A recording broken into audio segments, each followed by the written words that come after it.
Evidentemente, aparte de lo que es tener una sólida base académica, tan importante o más son lo que llamamos las soft skills, ¿no? Que al final son los determinantes del éxito y del talento respecto a alguien que a lo mejor simplemente tiene un excelente expediente académico. Dentro de estas soft skills son muchas, ¿no? Desde ser un buen comunicador, alguien que sabe trabajar con distintos equipos, dar y recibir feedback, alguien que sabe colaborar, alguien que tenga liderazgo. Muy importante, alguien que sepa gestionar la frustración, ¿no? Que tenga una gran resiliencia. El desarrollo de un videojuego se hace a base de fallos, ¿no? Y ir construyendo y aprendiendo sobre los distintos fallos.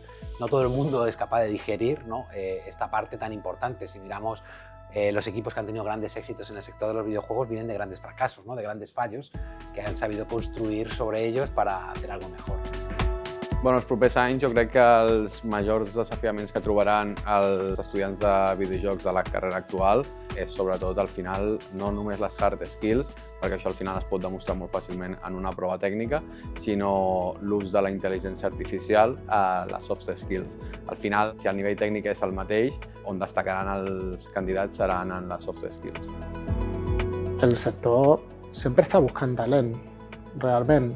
Hi ha gent que pensa, bueno, doncs potser no es passa per un moment magnífic, però en l'economia hi ha baixes, sempre hi ha pujades, hi ha baixades, però el talent està buscat i és molt difícil de trobar.